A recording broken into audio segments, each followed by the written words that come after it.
comment dirais-je, les projections et les hypothèses à formuler pour un temps T+1. Voilà, je vous remercie. Je voudrais juste rajouter un autre élément d'appréciation concernant la question sur la faisabilité et la crédibilité des sondages. Les sondages sont une science à part entière, elle existe depuis des années là, mais ça dépend de cette pratique où elle évolue, dans quel environnement et dans quel climat, et surtout, dans quel environnement réglementaire. Hein? Vous le savez très bien qu'en Algérie, il y a absence de loi sur les sondages, il y a absence de loi sur la publicité, il y a absence de loi sur toute pratique déontologique qui engage, que ce soit les sondages ou la télévision aussi. Hein. On a des télévisions qui ne sont pas réglo vis-à-vis de la loi. Et donc, juste pour insister sur la question des sondages, les sondages c'est des pratiques, indépendamment des méthodes et des techniques. C'est une pratique qui a besoin du temps et aussi c'est une pratique qui a besoin d'une certaine mentalité qui accompagne ce genre d'outils. Je voudrais dire par là mentalité par rapport aux professionnels et experts et boîtes de com, et aussi par rapport à l'accompagnement des pouvoirs publics, d'une manière globale, et les opérateurs économiques, lorsqu'il s'agit des études marketing. Voilà. Moi, je rebondirais par rapport à juste M. Blaribi, par rapport à la périodicité de l'enquête. Bien au contraire, c'est qu'on est dans une phase typique, pas dans une phase atypique. Et généralement, comme vous le connaissez si bien, M. Sadimaga, c'est que généralement, quand on teste un programme, c'est qu'on le laisse évoluer pendant 3 ou 4 diffusions. Donc ça a été le cas dès lors qu'on a été durant la seconde semaine, donc du 26 juin au 2 juillet. Si vous prenez votre calendrier, on se situe en seconde semaine du mois de Ramadan, qui pour nous permettait au programme de se référencer, que les grilles soient connues et que les habitudes de consommation s'installent. À partir de là, on allait donner les vraies performances des programmes, et ça a été le cas. Ça a été le cas. Parce que mesurer dès la première semaine, dès les premiers jours, je pense que si on est sur une mesure, sur plusieurs vagues, donc sur 4 vagues, donc chaque vague équivaut à une semaine, d'accord, cette approche, je suis d'accord, parce qu'on permet de mesurer l'évolution des mesures et le comportement des chaînes et des programmes. Mais nous, on a été dans le pic dans le DAN, c'est la deuxième semaine, où tous les programmes et les publicités sont en référencement, référencés et mémorisés auprès des téléspectateurs. Donc pour nous, on est en seconde semaine, et c'est la semaine typique d'une mesure d'audience. Voilà.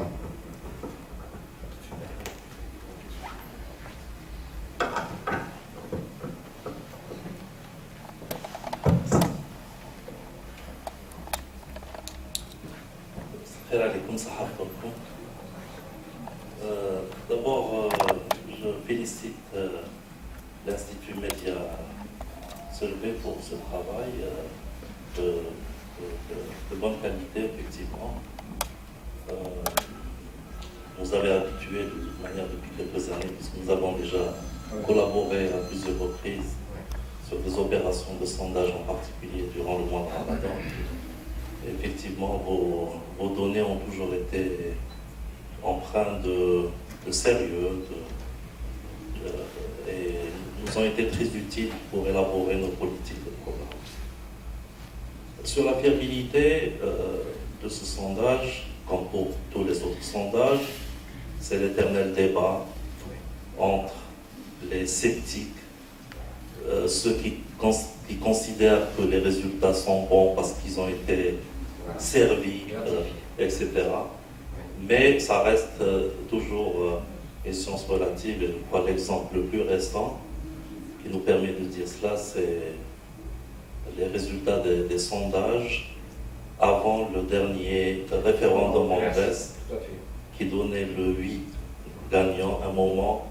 Ensuite, le coup à coude, avec peut-être un non mais avec une marge très faible, et on a vu le résultat, c'était un non quand même, des francs massifs, et donc ça relativise, comme vous l'avez dit, donc cette science qui est toujours à parfaire, à développer, à perfectionner. Pour la télévision publique algérienne, évidemment, on est à l'écoute des sondages, des résultats des sondages. C'est quelque chose qui nous interpelle, qui nous oblige à être réactifs, à réagir pour apporter les correctifs. Mais il ne faut pas perdre de vue que nous sommes sur une autre logique que celle de la recherche effrénée de l'audimat et de l'audience. Nous sommes une télévision publique qui est investie de missions de service public. Ces missions de service public ne sont pas toujours compatibles avec cette quête effrénée de l'audimat. Lorsque la télévision algérienne, cette année par exemple, nous avons produit pour la première fois en feuilleton, en langue tamazight, chenoui, je dis bien chenoui, c'est-à-dire peut-être une des branches de tamazight, peut-être les moins répandues. Ce n'était pas pour faire de l'audience massive, mais c'était pour remplir une mission de service public qui est la promotion de la culture algérienne dans toutes ses dimensions, dans toutes ses composantes et dans toute sa diversité. Donc, ces résultats, bien sûr, nous allons les étudier, nous allons les capitaliser, donc, cette expérience du mois de Ramadan. Mais je pense qu'il y a un gros travail à faire à un autre niveau, bien sûr, au niveau des pouvoirs publics, pour mettre un peu d'ordre dans le paysage télévisuel national. Parce qu'avec la situation que nous vivons de désordre, d'anarchie, d'absence totale de fair play, le fair play est une règle qui doit en principe prévaloir dans tous les métiers, dans toutes les branches d'activité. Et nous constatons chez nous que c'est loin d'être le cas. Donc, dans ce désordre, ce genre de résultat doit être aussi relativisé, aussi bien pour mettre en conformité donc, les chaînes de télévision privées par rapport à la réglementation, par rapport à la législation, par rapport à l'éthique, à la déontologie, parce que nous avons constaté des dépassements que je dirais graves à l'éthique de la profession de la télévision. Il y a aussi tout le cadre juridique à mettre en place pour organiser, réguler l'activité de sondage. Donc, faute de ce cadre juridique, d'instances de régulation capables d'imposer l'application de ces normes, toutes ces données doivent être appréciées avec la plus grande réserve et la plus grande prudence. Voilà ce que je voulais dire et merci. Intervention.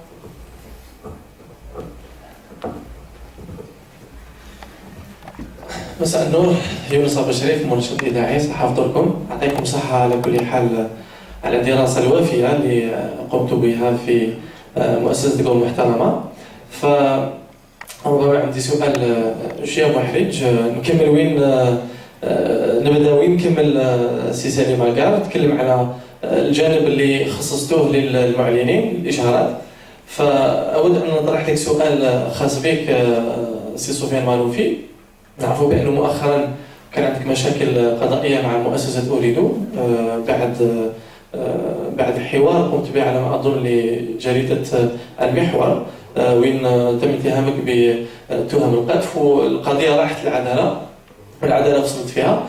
فالسؤال مصطفى ما عجبوش الحاجة قدامي، فالسؤال ربما اللي حاب نطرحه سفيان مالوفي هو خصصت المجال اللي اريده في جانب توب اوف مايند، يعني كعلامه الاكثر مشاهده في الاكثر كيفاش؟ اكثر استيعاب ذهنيا، يعني شكرا على الترجمه. كيفاش كانت لا رياكسيون تاعكم، كيفاش كان التفاعل معكم مع هذه النتيجه اللي اعطت اللي خصم لك شخصيا مرتبه اولى؟ هذا هو السؤال تاعي.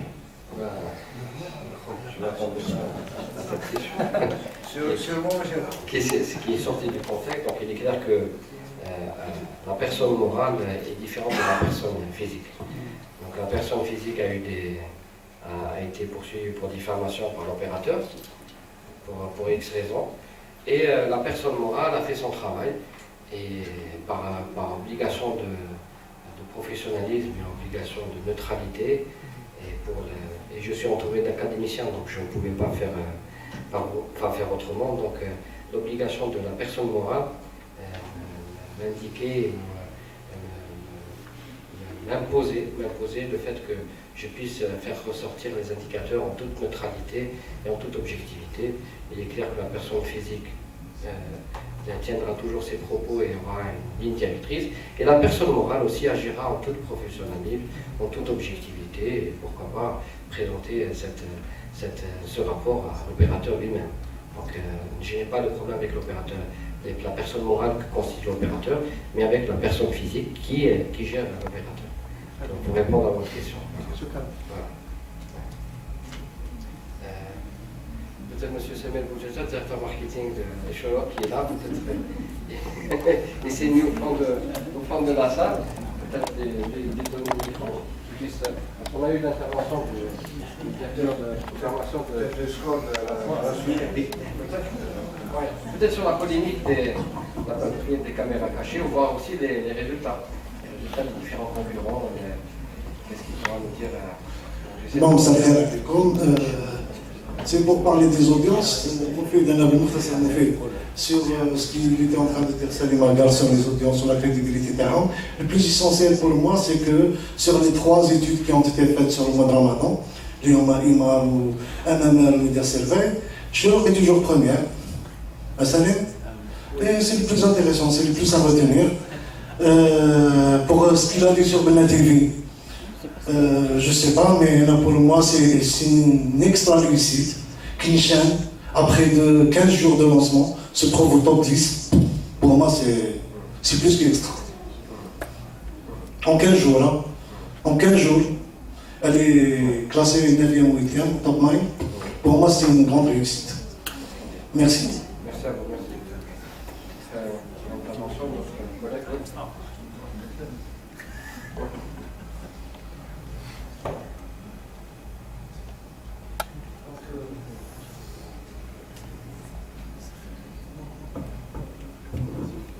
Bonsoir tout le monde. Donc je tiens à vous remercier pour votre présentation. C'est M. Mourtali Anis, la direction marketing d'Algérie Télécom. Ma question est plutôt d'ordre méthodologique. Donc vous avez parlé tout à l'heure de la répartition. Vous avez la répartition au niveau national, que ce soit du genre, de la catégorie socio-professionnelle. Vous étiez basé sur les données de l'ONS, etc. Mais sur le plan des wilayas, je voudrais connaître la méthodologie que vous avez adoptée pour essayer de retrouver un petit peu la réelle configuration. Bon, pour ce qui est la répartition par wilaya, la démarche est simple. Il y a une distribution progressive du sous-échantillon à travers tout le territoire de la wilaya. Puisque l'enquête a été réalisée durant le mois de Ramadan, donc on doit deviner, on doit trouver la population à enquêter. Vous pouvez deviner. Certainement le marché, la mosquée. Pour ce qui est de l'effectif, je pense. Voilà,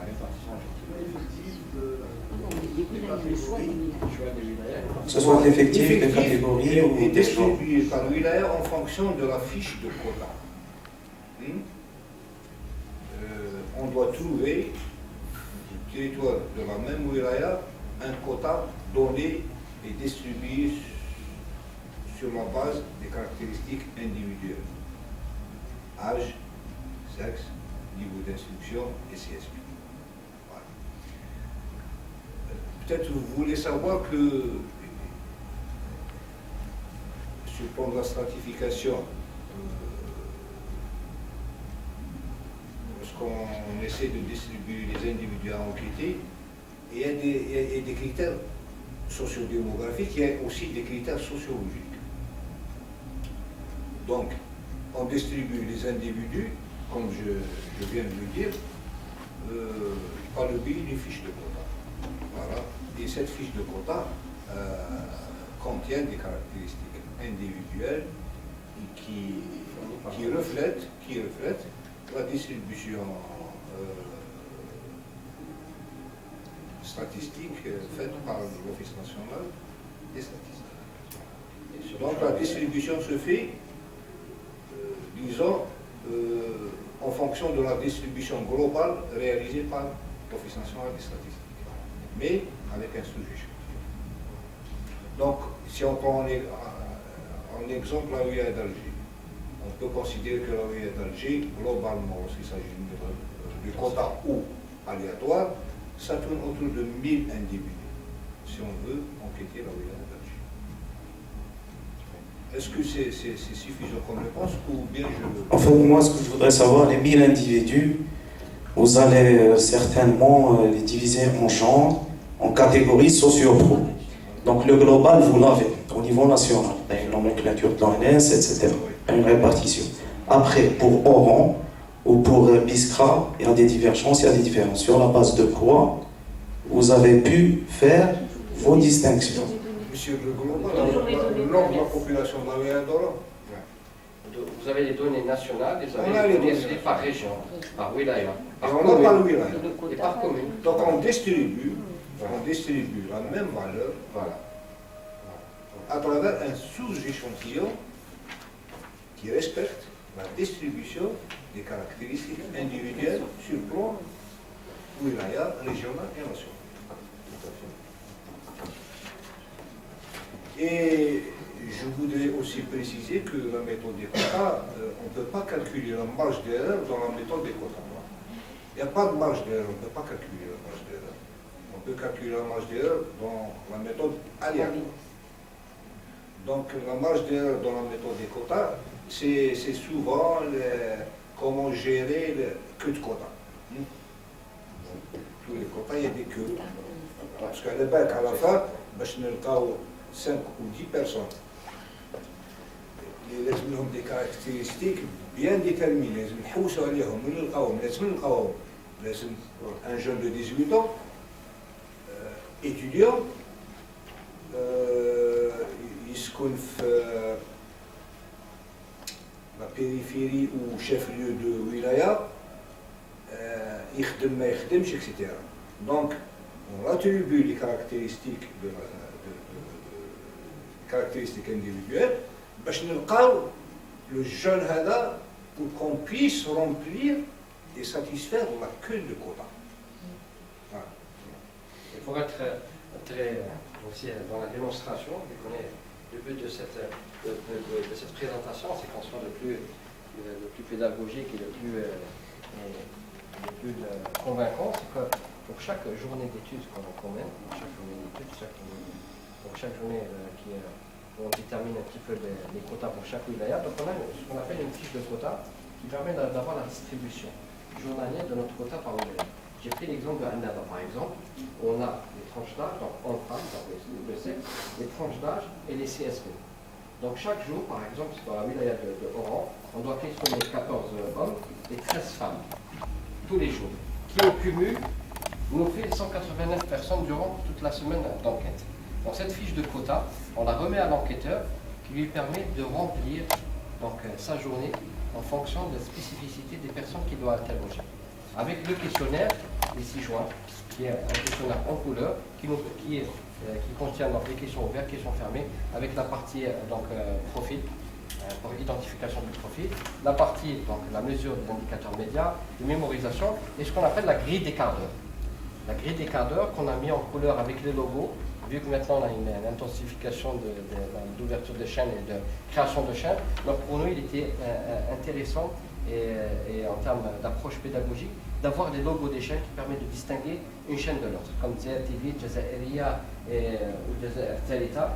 Donc pour qu'il n'y ait pas de confusion, donc on a rajouté des logos pour un meilleur recueil de l'information.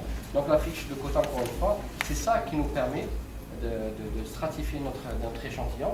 Et bien sûr, les clés de répartition, c'est les chiffres fournis par l'ONS, par wilaya ou par commune, tout simplement. Voilà.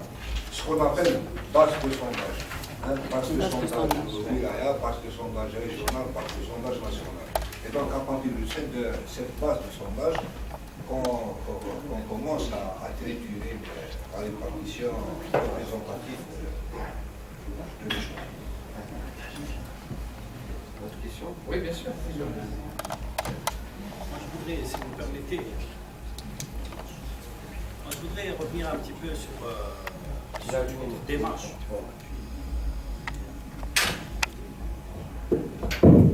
Je voudrais revenir un peu sur votre démarche. L'année dernière et les années d'avant, vous avez bossé avec Cholo comme journal, quand il y avait Mediasense. Oui.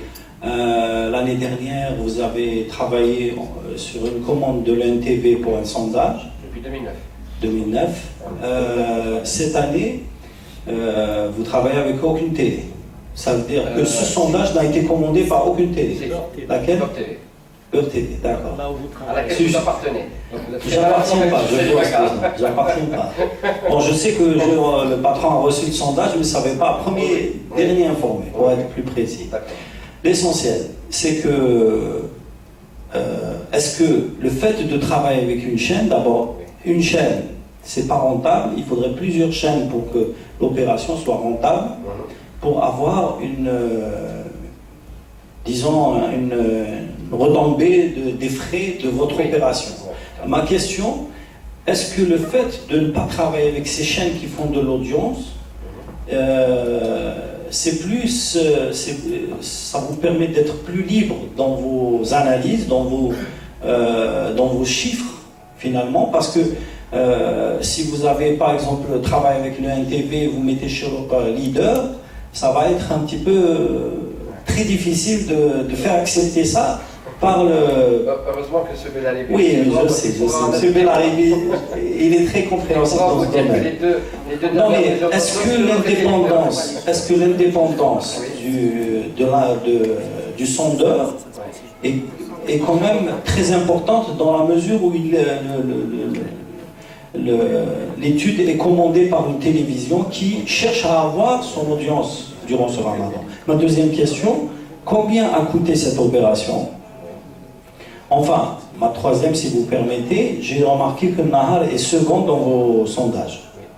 Alors que dans les deux sondages de MML et de IMAR, elle est troisième après A3. Sur quelle base vous avez trouvé que Nahar est troisième, alors qu'elle n'a pas un programme large? Elle n'a qu'une caméra cachée ou deux sur son audience, plus le JT. Alors que A3, elle a des feuilletons, des sitcoms, etc. Ou Nahar Laki, elle a un programme plus important que Nahar, puisqu'elle a des feuilletons. Elle a Bab al-Hara, elle a le feuilleton d'Adel Imam, elle a aussi des caméras cachées, des programmes artistiques et même gastronomiques. Donc, sur quelle base vous avez trouvé que Nahar est second dans cette bataille des télévisions? Alors, vous répondrez à la première partie de votre question, étant monsieur l'abbé présent, donc peut-être il pourra corroborer ce que je vais dire. Donc les 2 dernières années, on a travaillé, juste en 2014, on a travaillé ensemble. Depuis 2009, on travaille avec le groupe de télévision, quand je gérais une autre structure qui s'appelait Mediasense, et depuis 2011, je suis à la tête de notre agence. Il est clair que nous avons travaillé en 2012 et 2013, et Cholo était déjà leader. Donc je n'avais aucun souci, aucun problème, ni d'objectivité, ni de neutralité, ou d'indépendance par rapport à la partie qui avait commandé. Bien au contraire, notre approche elle est claire. Donc on ne fait pas du sur-mesure. D'abord, on n'attribue pas des points, donc c'est le déclaratif qu'on essaie de traiter et qu'on ressort en indicateur. Et le professionnalisme qui nous anime, et les académiciens qui m'entourent nous imposent une démarche méthodologique. Et encore une fois, en termes de volume, je ne suis pas l'agence conseil la mieux lotie en termes de commandes, mais en termes de valeur, c'est sur cette base sur laquelle on investit.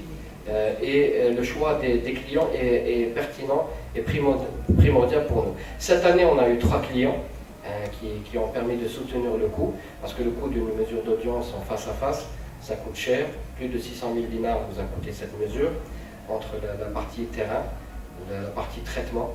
Voilà. Donc encore une fois, les consultants, ils ont leur rémunération. Le terrain, il a sa rémunération. Il y a plus de 40 enquêteurs mobilisés, plus de 5 superviseurs, plus d'une dizaine de personnes au niveau de la saisie et de la codification. Encore une fois, pour aboutir à faire sortir les taux de mémorisation. Donc on a eu plus de 200 ou 300 lignes à traiter. Donc chaque personne vous répond d'une manière, donc on est obligé de retranscrire les réponses de manière fidèle, soit en phonétique, en arabe ou en français, et par la suite il y a un traitement qui est fait. Donc tout ça mobilise beaucoup de gens. Donc le coût, vous l'avez. L'indépendance, je pense que M. Bdalebi peut rajouter sur ça. On a toujours travaillé en toute indépendance. Il n'y a eu jamais d'interférence d'un annonceur ou d'un média. La seconde question sur l'audience de Nahar. Tout d'abord, permettez-moi si mes souvenirs sont bons, donc tous les résultats que j'ai vus et qui ont été publiés, donc la période d'enquête, c'était les 10 premiers jours dans le Ramadan. Voilà. La différence, c'est la méthodologie employée par les deux instituts.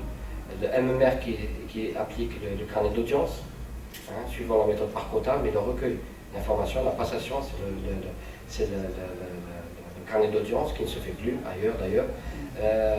Nos amis d'IMA, c'est le CATI, donc l'interview par téléphone, voilà, par téléphone sur un échantillon réduit, sur une répartition peut-être qui est plus supérieure à la nôtre. Mais encore une fois, on n'attribue pas des notes à un Nahar. Si un Nahar, les gens ont déclaré avoir vu un Nahar sur des tranches horaires, sur des programmes et qui réalise un meilleur score déclaré par rapport aux autres concurrents, je pense que la finalité, c'est que c'est des chaînes qui réalisent des audiences, qui captent l'attention, on en parle. Les réseaux sociaux sont aussi un baromètre par rapport à ce que, quand on voit par exemple le programme maintenant, parce que ce n'est pas une approche qualitative, c'est une approche encore une fois quantitative, qu'on aime ou qu'on n'aime pas. Alors la Narkemner par exemple, je la vois souvent sur les réseaux sociaux, même si ça a fait plein de commentaires sur...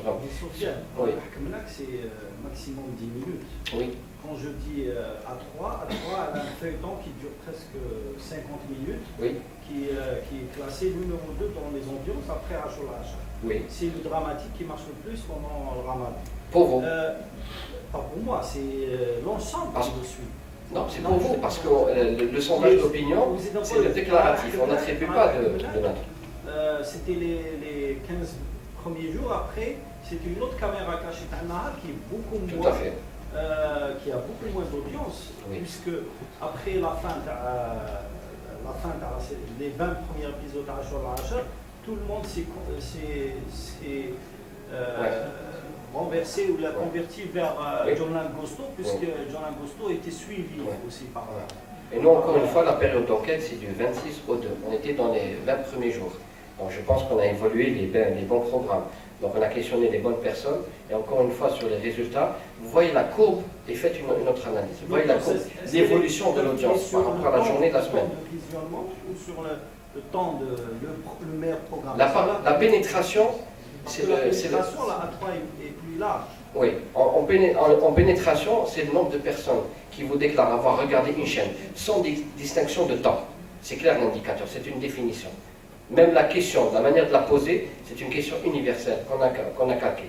Pour la part d'audience, le calcul de la part d'audience, aussi c'est un calcul statistique universel. Donc on mesure le nombre de quarts d'heure réalisés par cette chaîne par rapport au nombre de quarts d'heure global qui nous fait ressortir. Et le nombre de quarts d'heure, vous avez cette grille par exemple, que j'ai ramenée qui est en ma possession. Voici ce qu'on appelle la grille des quarts d'heure, qui nous permet d'avoir des audiences par quart d'heure, nombre de personnes par effectif qui déclarent avoir regardé. Et on fait par la suite le calcul. Donc on calcule le temps d'exposition par rapport au temps d'exposition global. Et là, on fait ressortir les performances de chaque chaîne. Donc nous, on s'appuie sur le déclaratif, on n'a pas à toucher ou rajouter ou commenter. Donc pour nous, c'est le traitement. Il faut qu'il se fasse, les biais ne se réalisent pas au niveau de la passation des questionnaires, qu'on a rajouté par rapport à la couleur au questionnaire, les logos pour identifier Nahar Laki par rapport à Nahar. Et encore une fois, pour vous répondre à Nahar Laki, on voit que je pense que vous êtes un averti de la télévision, que vous essayez de suivre avec attention la télévision, c'est que MBC a raflé la mise à Nahar. Nahar a acheté deux programmes qui étaient diffusés en HD sur MBC. Oui. Et on voit le score de MBC avant Nahar Laki. avant Nahar Laki. La réponse, elle est toute faite. Voilà. Juste ce qu'il y a à retenir en deux mots, ce qu'il y a à retenir, un sondage, ce n'est pas une science exacte. Un sondage, il utilise des outils, des méthodes, et les résultats sont valables par rapport à un temps T. Et ce temps qui évolue est lié à l'opinion publique, à un consommateur, à des foyers. Donc, tout évolue, tout évolue. Donc, j'appuie peut-être l'opportunité de faire la mesure de l'audience à la fin de Ramadan. C'est encore mieux, parce que l'opinion évolue. Le modèle de consommation évolue, l'appréciation évolue. Donc, j'aimerais bien faire une audience à la fin de Ramadan qu'au début. Il y a autre chose. La mesure de l'audience, ce n'est pas uniquement Ramadan. Où est la télé après Ramadan?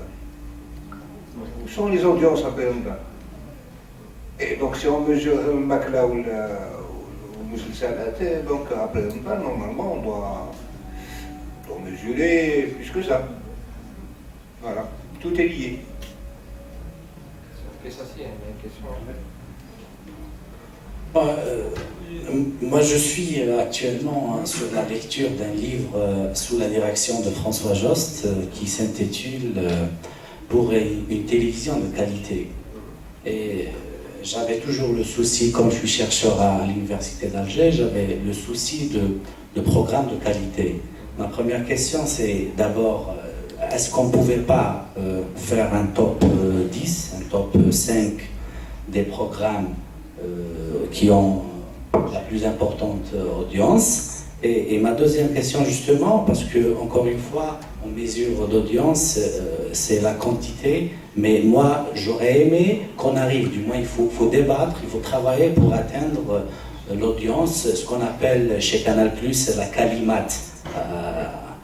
C'est la qualité de l'audience. On parle d'autres critères, d'autres méthodologies, d'autres façons de faire pour atteindre la télé. Je me rappelle d'un nombre de télé qui avait émis le vœu d'avoir une audience, du moins une télé qui a l'audience de TF1 et la qualité d'Arte, la télévision française. Et c'est pour cela, et c'est aussi un questionnement en relation avec la qualité esthétique, technique, scénario, écriture de nos programmes. Et justement, comme a dit monsieur, sur l'éthique et le professionnalisme, est-ce qu'on doit donner à l'Algérien ce qu'il aime comme programme ou ce qu'il doit aimer? Je parle par exemple d'un truc sur le théâtre, par exemple à la télévision publique, pourquoi pas? Je parle à des programmes destinés à des chéris, des berbères, des amazirs et tout ça. Et cela est valable aussi aux annonces en termes de contenu des annonces publicitaires et en termes de durée du taux de la publicité. Parce qu'on se sent arrosé par des annonces publicitaires, on prend 15 minutes, vous l'avez dit, on a 5, 6 à 7 annonceurs avant un programme sur Hachar. Moi j'étais déçu sincèrement par rapport à la surexploitation dans le contenu de la publicité qui était d'ailleurs trop apparente quoi. On va du Renault Paris Dalnaha Jazairiya, on y va chez Orid Dalnaha Qatariya et on revient, on ne sait pas, on retrouve Souelah en train de se suicider. Donc c'est un problème aussi. C'est important pour l'enfant qui regarde, pour l'intérêt et le droit du citoyen téléspectateur algérien. Donc, je voudrais bien avoir votre raisonnement et votre explication et lecture par rapport à la qualité de ces programmes. C'est quoi d'abord cette qualité? S'il y a qualité, parce qu'à un moment donné, il faut qu'on arrive à donner quelque chose de plus intéressant aux Algériens. Merci. Je Je pense que Madame Essaïd pourrait vous répondre, qui est spécialiste des enquêtes Cali, et surtout, surtout, notre spécialité à titre à l'agence, donc je suis attribué cette. Voilà. Et surtout qu'on a eu un précédent avec la télévision algérienne, qui était l'unique télévision qui nous avait commandé une enquête Cali sur les programmes de Ramadan, je me souviens très bien. On avait fait une présentation à l'époque. Très bien. Donc c'est vrai que c'est une question très importante relativement à la qualité des programmes qui sont présentés. Donc ce qui serait intéressant, c'est-à-dire en filigrane de cette question, il y a une question qui est beaucoup plus fondamentale. Quel est le profil du téléspectateur algérien? Est-ce qu'on la connaît? Sous-entendu, il n'y a pas d'études en Algérie sur ce problème. Il y a très peu d'études en Algérie sur la société algérienne. Il faut connaître la société algérienne pour pouvoir proposer des programmes. À qui on propose des programmes? Donc à quelle société on propose des programmes? Quelles sont les valeurs qui innervent cette société? Les connaît-on? Est-ce qu'il y a des valeurs qui peuvent fédérer des téléspectateurs? Donc ça, ce sont des questions fondamentales. Elles ne sont pas prises en charge. Alors, en l'absence, tout est possible. Et c'est ce qu'on voit. Ça, c'est d'une part. Le deuxième volet. Donc, on aimerait bien qu'il y ait des institutions ou bien des établissements qui s'intéressent à l'aspect qualitatif. Nous, on voudrait bien. Mais pour l'instant, on s'intéresse beaucoup plus au quantitatif.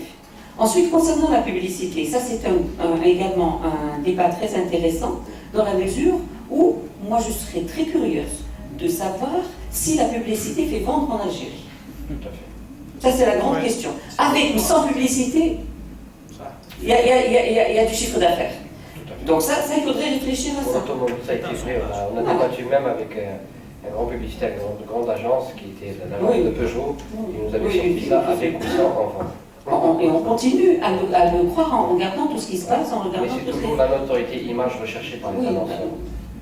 Mais ça c'est le premier niveau de la communication. Le deuxième niveau de la communication, parce qu'une marque véhicule des valeurs, véhicule un certain nombre donc, de concepts qui doivent apparaître. Donc là aussi, est-ce que réellement on peut mémoriser, là je fais la boucle, je reviens à la mémorisation, est-ce qu'on mémorise réellement des messages publicitaires à travers la mémorisation sensorielle? C'est-à-dire que là, il y a un grand problème qui se pose au sujet du transfert de la mémorisation à court terme vers la mémorisation à long terme. Ça, c'est un objet sur lequel travaillent les spécialistes à l'étranger, mais on ne travaille pas sur ça. Nous, on pense qu'on va en Tunisie, on fait un spot, on revient, il y a des couleurs, même si ça ne colle pas à la société algérienne, ben on a dit, on a fait la publicité parce que ça va retenir. Donc ça, c'est tout un débat et c'est tout un... Monsieur Tarek Hafid, vous voudriez poser une question? Si vous avez la gentillesse de transmettre le micro. Bonsoir, Sahaf Torkom. Je voudrais juste poser une question qui rejoint un peu de ce que disait Madame, et pour revenir en fait à votre conclusion. Vous disiez tout à l'heure, est-ce qu'il y a une stratégie derrière toute la publicité? Tout à fait. Alors, est-ce qu'il y a un problème de stratégie ou il y a un problème de stratège? Est-ce que dans les agences, donc les agences conseils, est-ce que réellement en Algérie, il y a des stratèges? C'est les stratèges qui font la stratégie. Non, mais je voudrais savoir si déjà en Algérie, dans les agences conseils, il y a de bons créatifs, il y a de bons... on le voit. C'est la ressource humaine. Il est clair que les médias sont toujours victimes des agences conseils et des annonceurs. C'est vrai que je disais souvent que le marché algérien était symptomatique du désarroi du marché national, de l'économie nationale en général. C'est qu'on a eu la communication avant les directions marketing, avant la réflexion marketing. C'est qu'on communiquait, et c'était parfois souvent les patrons qui s'occupaient de la communication, il n'y avait pas de réflexion. Pourquoi on communiquait? C'était la question qui n'était pas posée. Quel objectif il y avait derrière toute forme de communication? Est-ce qu'on voulait vendre? Est-ce qu'on veut faire de l'image? Est-ce qu'on veut être présent? Est-ce qu'on veut communiquer sur des valeurs? Voilà. Donc tout ça, c'est que, il est clair que souvent dans les agences conseils, peut-être le directeur marketing de Cholour peut corroborer me dire, c'est que c'est une bataille de tous les jours. On manque de stratèges, la formation des médiaplaneurs, la formation des publicitaires n'est pas prise en charge dans ce pays, donc il y a un problème de formation, il y a un problème de mise à niveau par rapport à nos voisins, il y a un problème d'affectation de budget. Encore une fois, nos budgets sont décidés ailleurs, il faut le dire. Je suis peut-être parmi les seules agences qui le dit. Heureusement, je n'appartiens pas ni à des réseaux d'agences. Je suis une agence algéro-algérienne qui essaie de se battre pour essayer de mettre en place une réflexion algérienne, qui essaie de comprendre ce que le marché algérien nous renvoie comme spécificité sociale, comme spécificité culturelle. Donc tout ça, on essaie de l'écrire, on essaie à travers tout le data qu'on est en train d'amasser grâce aux annonceurs qui nous font confiance et qui nous commandent des études. À partir de là, on essaie de dresser des profils, on essaie de faire avancer la réflexion, mais il est clair que quand on se bat contre, parfois on s'écrase contre le mur, c'est qu'il n'y a pas de réflexion en amont. Il n'y a pas de réflexion marketing. C'est qu'on fait de la publicité pour communiquer. Ou là, c'est l'effet de mode. C'est que Framdan, tout le monde est présent. On peut avoir toutes les marques de café qui est un petit peu... Voilà, mimétisme, voilà, c'est un petit peu... voilà, je fais comme a fait l'autre. Comme a fait l'autre, parfois c'est conjoncturel. Il est clair que même pour une publicité, parfois elle s'imprègne du contexte politique, du contexte économique, du contexte rédactionnel, du contexte publicitaire. Mais on voit que souvent des publicités sont à contre-courant de ce qui se passe. Donc ils ne surfent pas sur la vague. Généralement, les politiques surfent sur la vague des événements, mais les publicitaires. Et ça, c'est un manque d'imagination.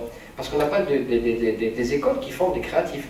On n'a pas des écoles qui font des médiaplaneurs. J'étais médiaplaneur chez un annonceur et dans une grande agence média. Mais encore une fois, notre métier, on le faisait de la manière la plus basique possible. C'est qu'on n'avait pas ces indicateurs. Parce que ces agences n'achètent pas, ne commandent pas des études. Alors que quand on est une agence conseil, on a l'obligation de commander autant d'études pour pouvoir demain orienter la marque sur ces différentes stratégies de communication et sur sa réflexion. C'est qu'on la nourrit. Dès lors que demain on présente, quand on va sur Dzer et on va sur Nahar, et on ne va pas sur d'autres chaînes par exemple, donc il faut essayer de détailler et d'apporter les partis pris. Et c'est toute une réflexion. Et généralement, beaucoup d'annonceurs, c'est quoi leur réflexion? C'est de vendre un média planning et de l'envoyer à une régie qui achète de l'espace. Donc on a des acheteurs d'espace, qu'on appelle des acheteurs d'art. On n'a pas de média planner. La preuve, cet indicateur qu'on a présenté tout à l'heure sur le taux de mémorisation bêta, donc voyez combien de répétitions par jour on doit faire pour parvenir à une valeur moyenne de mémorisation d'un message, pour atteindre l'objectif média, ce qu'on appelle l'objectif média. Aussi sur le profil, sur la cible, combien d'annonceurs me disent notre cible c'est le grand public. Je n'ai jamais entendu de ma vie, après tout le cursus, exactement, cursus intellectuel que j'ai eu dans le domaine marketing, j'ai jamais entendu cible grand public. Il y a une cible qui est déterminée, il y a un cœur de cible, il y a une cible périphérique, c'est ça, c'est qu'on les détermine. Et généralement, c'est des enquêtes de notoriété, d'image qui permettent de profiler tout ça et de segmenter notre cible. Vers quelle cible on doit aller? C'est quelle cible qui nous consomme? Qui veut-on faire agir? Parce que généralement, la publicité a trois effets. Ce qu'on appelle l'effet conatif, cognitif et affectif.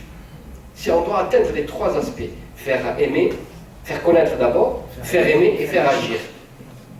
Combien allez parler avec tous les responsables marketing, combien de personnes vont vous tenir ce discours? C'est fou. Et en l'absence de loi qui permettent d'encadrer tout ça et de dire ça, vous avez l'autorité et vous avez l'obligation de vous dénommer agence conseil. Vous avez la ressource humaine et l'encadrement. Vous êtes une régie d'achat d'espace. Vous êtes une agence de création. Et tout ça est vrai au Maroc et en Tunisie. Et puis en plus, juste rajouter un point, peut-être monsieur a posé une question. Je me souviens, moi personnellement, lorsqu'on a initié, on a organisé le deuxième colloque sur les sondages d'opinion et la mesure d'audience, le colloque international. Moi, je reviens pour le monsieur qui a posé la question sur est-ce que les agences conseil ont un fonds, pas un fonds, etc. On leur a demandé juste de venir signer une charte de déontologie. On l'a vu personne. Tout à fait. Oui, les recommandations du colloque. Tout à fait. Personne. peut pas travailler sans déontologie. Bon, permettez-moi d'intervenir. Je me présente, César Bedka, chargé de la publicité au niveau d'Algérie Télécom. En réalité, j'ai deux questions. Bon, la première, si par exemple l'étude s'est étalée pour la 3e et la 4e semaine, est-ce que la tendance mémorisation des marques aurait changé? Et la deuxième, l'intervention de l'ANEP-CS, l'ANEP Communication Signalétique, sachant bien qu'elle travaille pour les entreprises publiques, et les entreprises publiques ne peuvent pas communiquer sans passer par l'ANEP-CS. Donc des fois, l'entreprise publique rencontre d'énormes problèmes pour la sélection des chaînes. Voilà. Et la troisième question, m'est venue comme ça. Quel est le rôle de la sociologie dans la conception des messages publicitaires? Voilà. Merci. Je répondrai aux deux questions et peut-être je laisserai M. Mokhtar et Mme Saïd, sociologue de formation, donc, pour vous répondre. Par rapport à le rôle de l'ANEP, oui, on a eu conscience, parce qu'on a déjà travaillé pour l'entreprise télécom Mobilis, donc on a eu c'est un handicap de ne pas pouvoir aller sur toutes les chaînes du privé, et avec toutes les contraintes de média planning, toutes les contraintes d'achat d'espace, toutes les contraintes de maîtrise, de monitoring, de passage. Donc tout ça, on en a conscience, parce que même quand j'étais dans une agence française qui gérait aussi le budget publicité de Mobilis, donc c'était l'agence qui passait par l'ANEP, et l'ANEP qui aussi majorait les espaces. Donc c'est un problème qui doit être pris en charge j'espère par l'actuel ministre et par une loi qui viendrait un petit peu encadrer tout ça. Bien sûr, la répétition favorise la mémorisation. Il est clair que si on a déterminé le N passage, pour qu'on puisse atteindre un bon niveau de mémorisation, il est clair qu'à la fin de Ramadan, on puisse atteindre des meilleurs scores de mémorisation. Pour la partie média planning, peut-être d'Algérie Télécom, il est clair que une première analyse à chaud, c'est qu'il y a eu une concentration de plus de 80% des passages publicitaires dans la tranche du prime time. De la tranche du prime time. Alors qu'on avait CMLA TV, qui faisait de l'audience pour l'après-midi, et beaucoup de marques, autres qu'Algérie Télécom. Vous ne pouvez pas aller sur CMLA TV, mais je n'ai pas vu autant de publicité sur CMLA TV sur la tranche. Donc si on fournit cette étude, on peut avoir, c'est vraiment un tableau de bord de tout ce qui peut être fait à l'avenir, pour repenser la manière de placer notre publicité. Voilà. Bien sûr. Bon, pour le placement publicitaire, je parle pour le cas d'Algérie Télécom, donc on est obligé de s'adapter à des écrans proposés sur des offres commerciales, le PTV. Oui. Donc on ne peut pas dépasser certains écrans. Oui. Donc si par exemple je juge que le prime time, c'est-à-dire entre 20h et 21h, est intéressant pour Algérie Télécom, je ne peux que diffuser un seul spot, c'est-à-dire un seul passage. Donc c'est ça la contrainte. Donc on est obligé de s'adapter aux offres commerciales. Souvent, quand c'était le cas pour Mobilis, on jouait sur les formats qui nous permettaient sur un format de 30 secondes commercialisé par le PTV d'avoir 3 ou 4 passages en réduisant les formats publicitaires des spots. Donc il y a plein de choses et surtout les annonceurs doivent être les précurseurs. Ça ne doit pas être figé. Des innovateurs. Voilà, des innovateurs. Et surtout, ces résultats permettent de vous donner de la matière pour influer, parce que le média a un rôle commercial, au-delà de tout, au-delà de toute considération, un rôle commercial et mercantile. Donc dès lors que les résultats sont là, et que pour le prochain Ramadan, qu'on puisse commencer à le travailler dès maintenant, qu'on puisse à réfléchir, et ça a été le cas souvent avec nos clients de l'EPTV, où tout se préparait à l'avance. Je me souviens pour les études qui étaient commandées, en 2012, je me souviens qu'on avait fait une étude qualitative par rapport au programme d'Al-Mouda, c'est qu'on avait fait 6 mois ou 7 mois avant, il y avait des résultats. Donc le PTV, à travers la direction de programmation, a fait tout le travail de réflexion par rapport à ça. Et c'est à vous d'être les précurseurs.